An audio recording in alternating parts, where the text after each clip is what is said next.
From the third eye, the original Bhrigu. sage, yeah. Yeah, the Bhrigu Samhita. Mm. So it is said that the sage Bhrigu has left a whole body of predictions.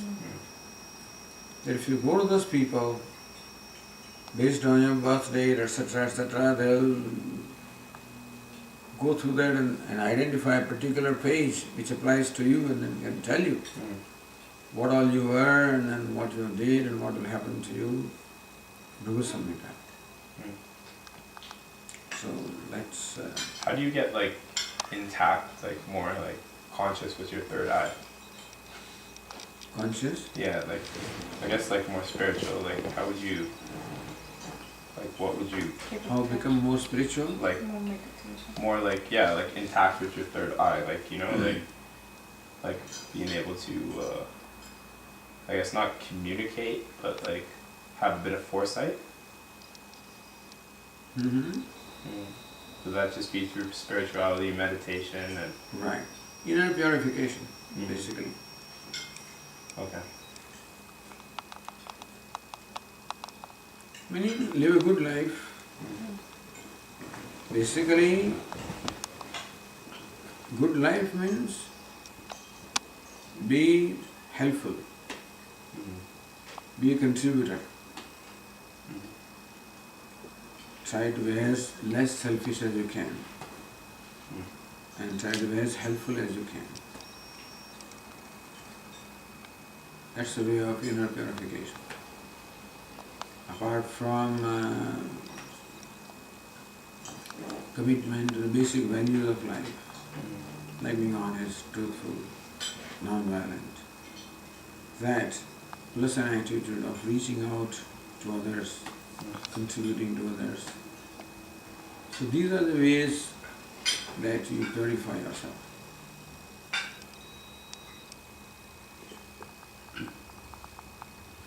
And that's required even for just being a happy person.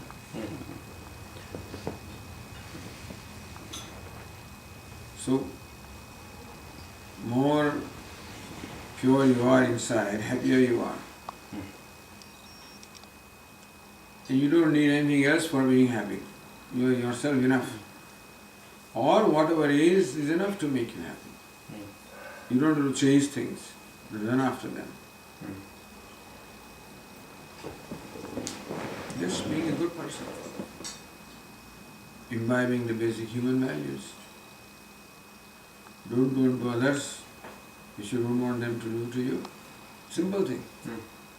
Or reach out to others the way you want them to reach out to you. So you want others to be kind to you, then be kind to them. Because others expect from you what you expect from them. We are all in that sense the same. Each one of us wants to be loved, respected. We want others to be kind to us. We don't want them to cheat us. We don't want them to lie to us. So what we expect from others, others expect from us. So treating others that way is a very good basic value. Bhagavad Gita says, treat others as you treat yourself. You are always kind to yourself. All of that happiness for yourself. Try for others also. You never want to make yourself unhappy. Try that with others also. That's the basic value. That makes you a human being, a good person, and happy person. The reward is immediate. When you just perform a small act of kindness, immediately you get a reward in terms of inner satisfaction. You help somebody.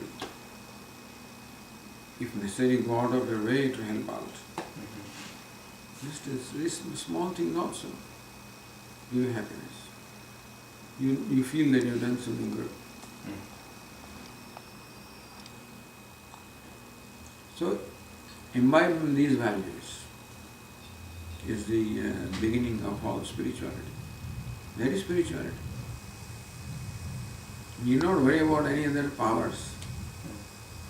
It's not important that you can read somebody's mind and you can do all that stuff. It's not important. What is important is how, to what extent you have brought about inner purification. Normally, just as there is fascination for the material accomplishments, people are fascinated by the spiritual accomplishments also in terms of powers and things like that. But it's the same trap.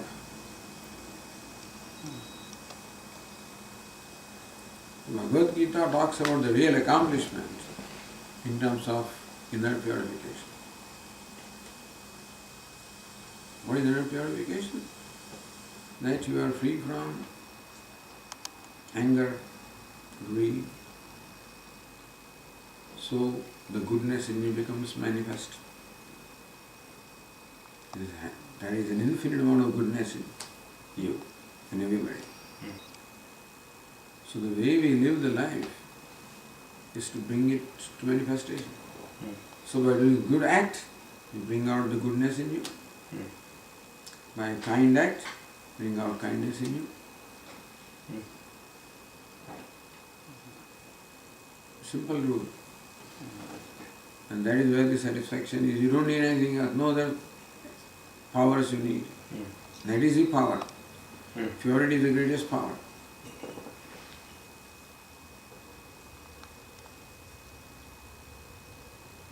And Swamiji, today that talk was really brilliant.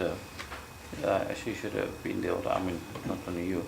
It was about respect and how you demand respect. I mean, I feel I'm like a...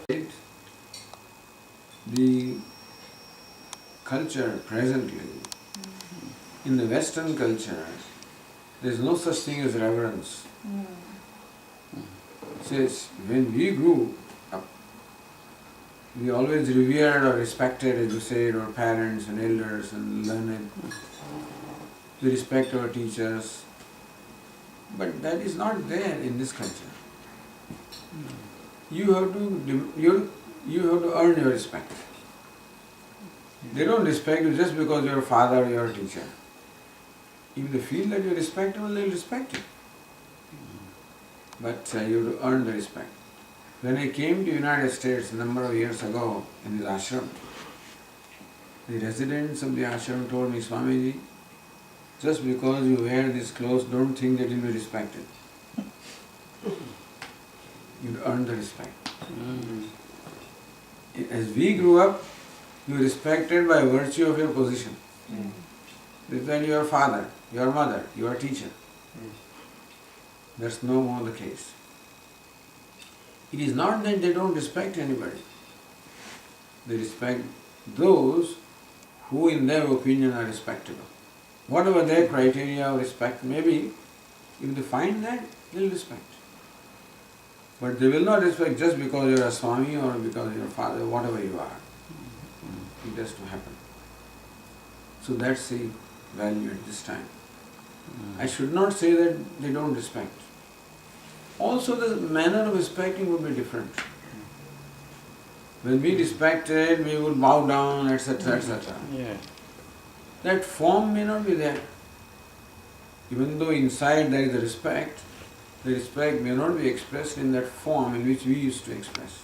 That's another thing also. So we do not find the present generation displaying that form of respect. But there could be respect in their mind if again we possess the qualities which they consider worthy of respect. So the value systems has changed. That's how the Western value system is. In the West, the individuality is emphasized. In the East, the respect was emphasized. Individual was subservient to respectable people. So we will automatically abide by what the elders told us whether we liked it or not. The present generation would avoid by if they like it, not otherwise. So individuality, this generation here, Western culture always encourages even a child to make its own decision. As the Swami says, in India you serve tea, that's all. Here he says, tea, milk, half and half, this, that, all kinds of choices are there. And sometimes the little one also says, I don't want that cereal, I want this. So even this little one also is encouraged to make its own decision. That's how they grow, to make their own decisions. And with a strong sense of individuality. So when the sense of individuality is very strong, the respect for others, etc., is going to compromise. So the Western culture, it is not only present generally in the Western culture, the Eastern culture have these basic differences. So that is why the first generation and second generation, there is a conflict, because this generation of you and I is born and raised in a certain environment. And our generation, next generation, even though they are in brown skin, but they are Americans, they are Westerners in brown skin. So we think they are our children. And so they are like us, but they are not.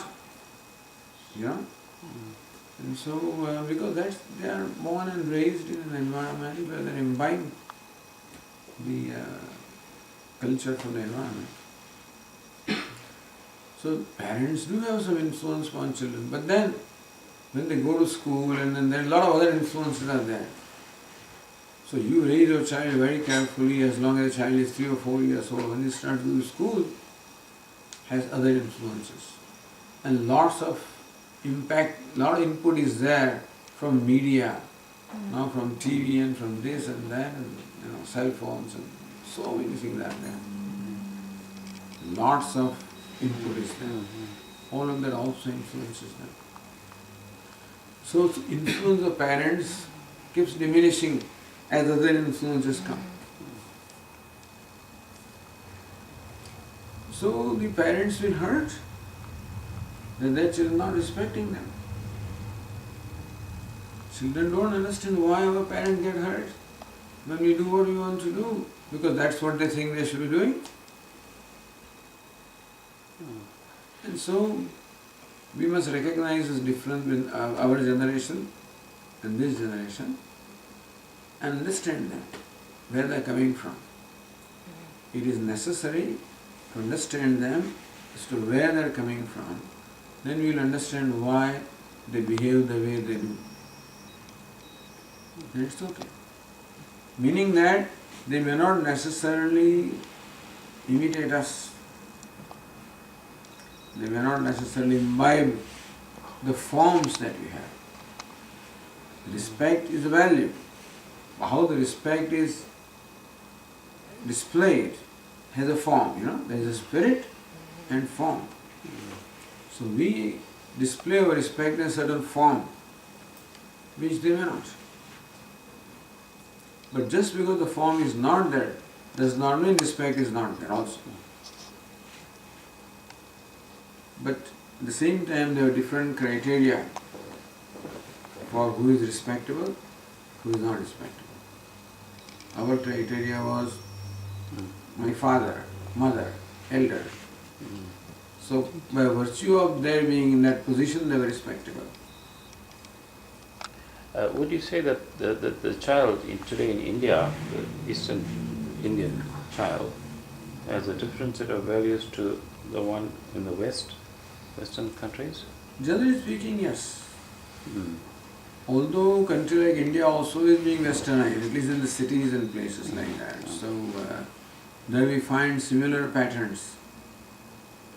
But in larger part of India, with the middle class families, in smaller towns, in villages, still that culture obtains. In certain circles of people, There is westernization in India also. Sometimes children, when they go from here, they are surprised, they're more western than these children, you know, sometimes. Yes. And then developing this, just like you said. Respecting and treating their parents in a certain way, that may not be there now, you know, for these children to see. So, it appears, we cannot say it for sure, that this generation is somewhat more self-centered, too preoccupied with themselves, too many things to do, too many things to think about, etc.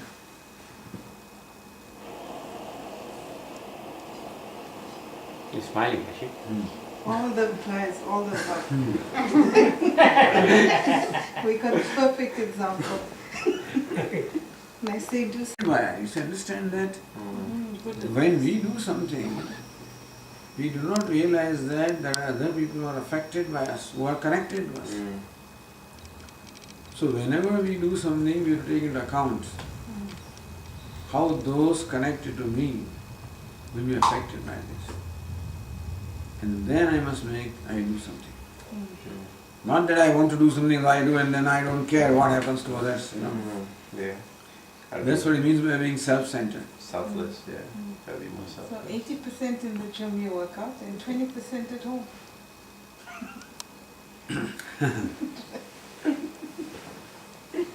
No, but when we are part of a setup, like family,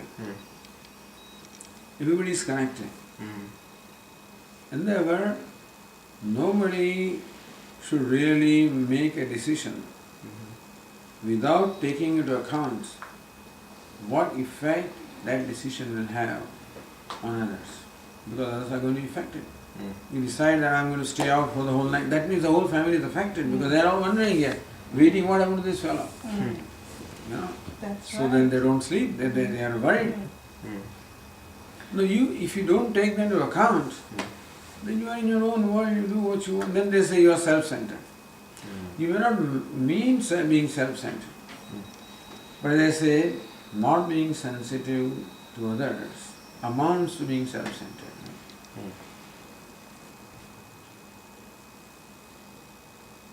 Sorry, not being sensitive to others. Oh, okay. So Being that's sensitive, yeah. sensitive. Being sensitive to others. Amounts to. The whole universe influences us. And how therefore what we do influences the whole universe. So in the Vedic times, therefore a person there was a prescription of how you conduct yourself. So you talk of environment, but then the whole universe was taken into account by what you do or what you don't do. So keep that in what you do also affects the plants and trees and animals and creatures around you, other human beings, environmental forces, your parents, your ancestors, your teachers, all of these are parts of your life, stakeholders in your life. They influence your life. So what you do influences them. And so we have to take into account all of that. If you don't do that, then you are called self-centered. Everybody is self-centered. But enlightened self-centeredness is one thing. And self-centered is another thing. Self-centered is okay because of course you are concerned about yourself. Yeah. If you're not concerned. But enlightened self-centeredness is that by being self-centered, you take into account also. Consideration. Right. Because if you're completely selfless, then you wouldn't really Yeah, we are not expecting that. Self-centered is okay. balance, right? But balancing. Okay. Got it. Right. In Vedanta we got viveka, means discrimination.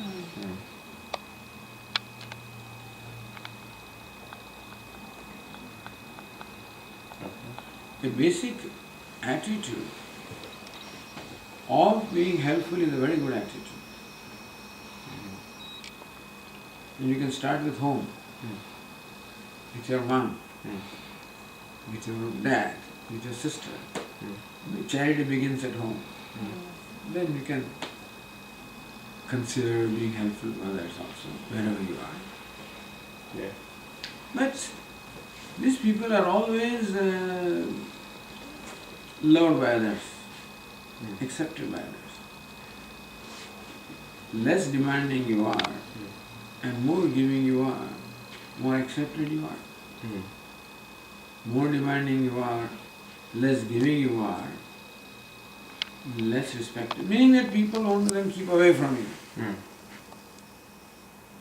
More giving you are, people want you to be a part of their life. To an extent, I would say, the more giving, sometimes like, in I guess Western society, the more giving you are, there's like people with like negative intentions that try to take advantage of you. Have your boundaries.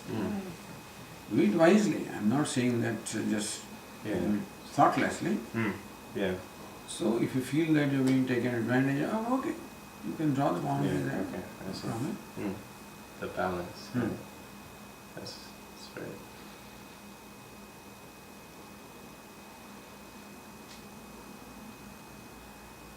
There's actually quite a bit of negativity in Western society.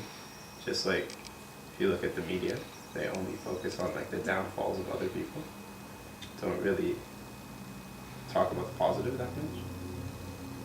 You see, media only feeds you what you want to see. Because people enjoy the negative things of others, so media gives you that. Yeah. If you are enjoying the good thing, then that's what they want to make money, that's all. Yeah. They want to give you what you want. That's the wrong thing to do. Media's real role is to educate people. Yeah. But instead media is only giving people what they want, not what they should have. That's what they should give, but then they'll be out of business. So Double-edged sword. some responsible people are there, but then because people want sensation, they want all spicy stuff. So you will find out from here and there and provide them. Gossip.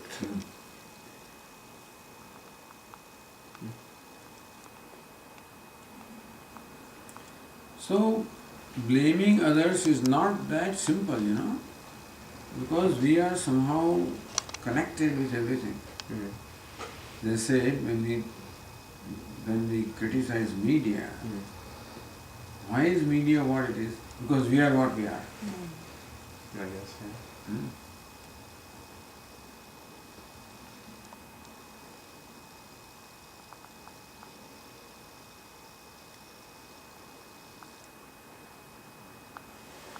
Swami, I had a question. Like, it's a very ambiguous question. It's not like related to what everyone's talking about. It's very different. Like, it was a question that I had to ask myself when I was undertaking like my course selection in my university.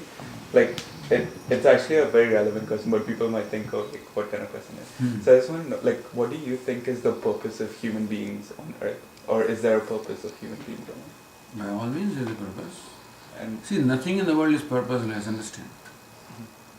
Whatever there is anywhere in the creation has a role to play, has a reason to be there. So human being of course has a reason to be here and there is a purpose. Otherwise we would not be here. There is nothing in the creation without purpose, right? Nothing is redundant. yeah. And what do you think are What do you... That becomes very clear, evident from what we wish. So many desires are there, so many, But if you look at the desires, I want this, I want that, I want this, I want that, etc. If you look at what you desire through fulfillment of various desires, is you want to be happy. You want a given thing, not because you want to be unhappy, you want to be happy. You think that by getting that and experiencing that, you'll be happier. So ultimately, desire behind all desires is to be happy. And so that's the purpose. Purpose is to be happy. But is there a God-given role for us to do on Earth? God-given role also is there. See, everybody is unique and everybody has been given some special qualities. And so God-given role is to contribute in the scheme of things, contribute what you have. So you have some powers and abilities and talents. First thing is to cultivate what abilities and talents you have. And secondly, to make it available to the world. But yeah, that's it. I spoke to my professor about it, and I was telling him, like, I asked him, like, what is up, and he said, reproduction, giving birth and expanding our population. That's like every other species. That is what our purpose is.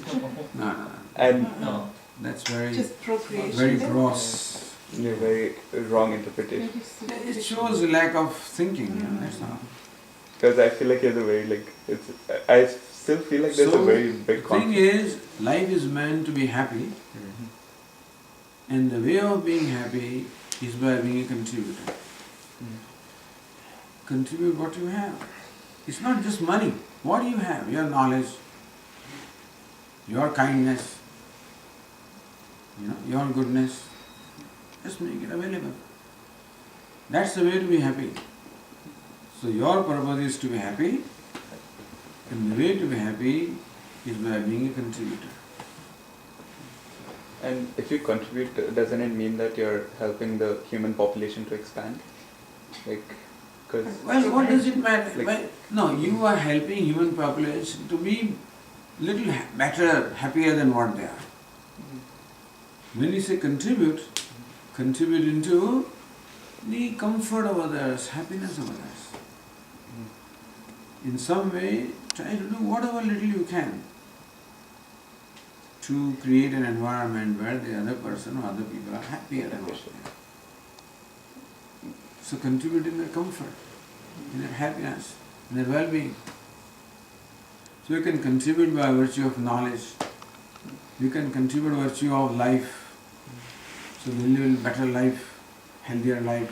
That's one way of contribution. You can provide education, knowledge in the contribution. Provide happiness, comfort, third contribution. So that way, whichever way you feel, whatever you possess, you can work out how you can be a contributor. It's because when I was undertaking the environmental management, I was in commerce, I was continuing that. But then when I decided to do environmental management, I was thinking if I'm enhancing the environment, I'm expanding basically I'm giving more room for the population to survive, right? But that is in turn killing the human population because you're consuming more resources to survive longer. No, why improving the environment, you are making life of living beings more comfortable. Not only human beings, they're all living beings. Human being is only one of the inhabitants of the earth. All living beings. So by bringing about improvement in environment, you are improving the quality of life. That's an immediate effect,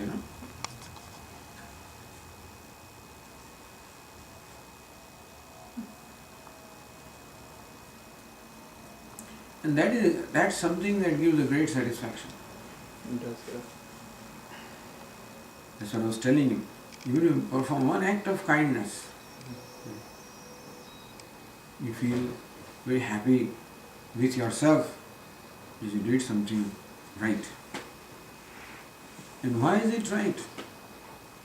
Why, when we contribute or reach out to someone, why is it right? Because I expect others to reach out to me. When I am hungry, I wish somebody gives me food. When I am thirsty, I wish somebody gives me water. If I am in need, I wish somebody helps me. So others also expect the same thing. So that's when I offer food to say hungry person, or water to thirsty person, or being helpful to somebody who needs help, I'm in harmony with the basic reality. And that's why it gives me happiness. So we have to live a life in harmony with the prevailing order. Simple thing.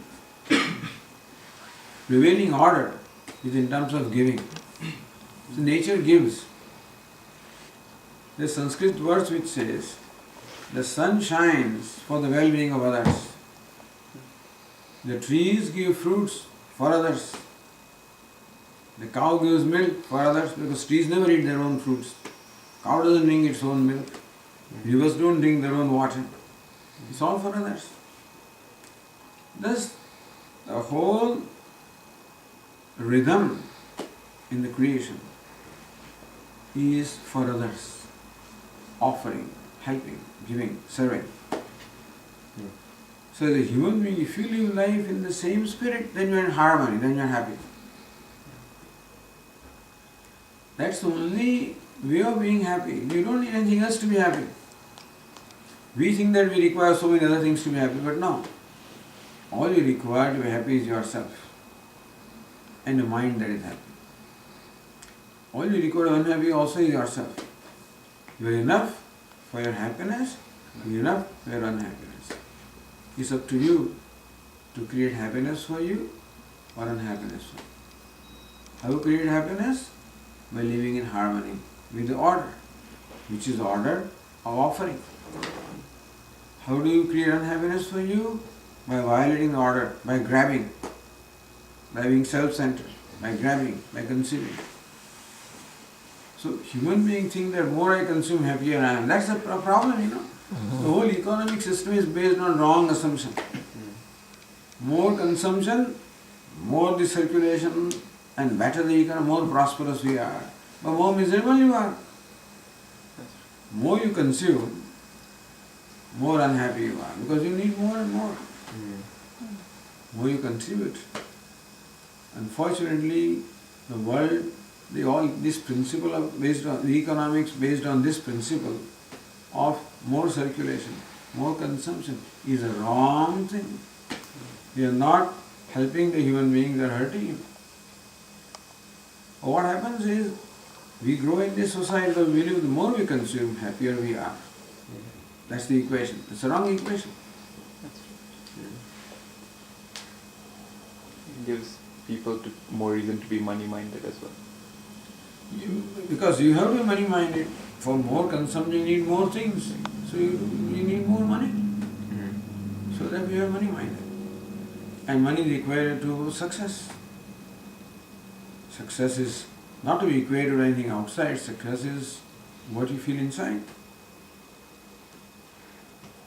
So what we call successful people, you ask them, do they feel they are successful? Many of them will say no. So we think that a billionaire is a successful person. Ask him privately, not publicly. They will say, I don't think so. I still have so many conflicts in my mind. I still have these kind of problems in my mind. Because by accumulating, aggrandizing, you are depriving others, so you are going against the law. When you violate the law, you will be violated. That doesn't need a human code or anything like that. It's a law of, the law of nature. That you violate, you get violated. You help, you get helped.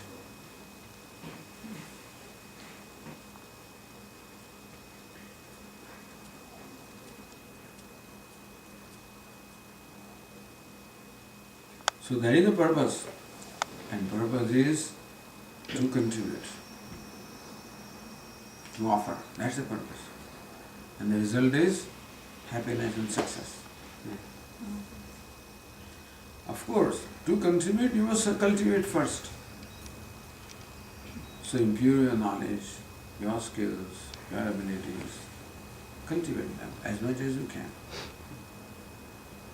Even if you don't need personally, you still contribute. You cultivate so that you can be, you can contribute more. And this is a message you have to give to our young people, really. That can change the whole society. Sure, you're thinking maybe you're in the wrong thing, or you're thinking you want to be in the right thing. That's what you're. He has been imparted to him. Whatever he has been taught, or whatever he has learned himself. That is about life. It's different thing from science.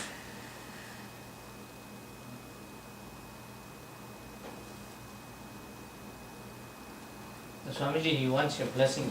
He's thinking like, am I doing environmental economics? Is this the right thing for me? That is the right thing for you. See, that's what he wants to hear. The important thing is that you do that and be a contributor. That's the right thing. Because that's when you think about like, you're like, okay, if I go through this field, I might not necessarily be like if in a common man's term, like rich, like if you think about it that way, like, but you'll have a lot of, like, I know that I'll have personal satisfaction from doing it, but I don't know if I'll have monetary satisfaction from doing it. If your personal satisfaction, monetary satisfaction will not be of any consequence. Because for monetary satisfaction, ultimately you want personal satisfaction only. Monetary satisfaction is meant for personal satisfaction. If you have that, what does it matter whether other satisfaction is there or not? You follow? If you have personal satisfaction, other things will become of less and less consequence. So goal is, that's how in the morning we were talking, so young people were there, and the father says, my son wants a millionaire, that's all. So I say, how will you become millionaire? I will do this, I will invent this, research, do this. I said, have that as goal. Not as a millionaire, but I want to evolve this, I want to invent this, I want to discover this, I want to, let that be the goal. If $1 million comes, well and good. Because you cannot control that. You can't control the outcome, you can control your effort. You can control your knowledge. You can control your skills. You can control what you do. Whether you bring money or not, you cannot control. But have a goal that you can control. The goal in terms of being a millionaire is something you can't control, so you can't, Our goals in being in terms of a scientist or whatever, environmental manager, whatever you want to be. It's fine. Be good in whatever you do. That's all that counts. Whatever you do, be good. That will give you satisfaction. Whether that brings money or not, it's all prarabdha. Money comes by destiny. Other things comes by effort.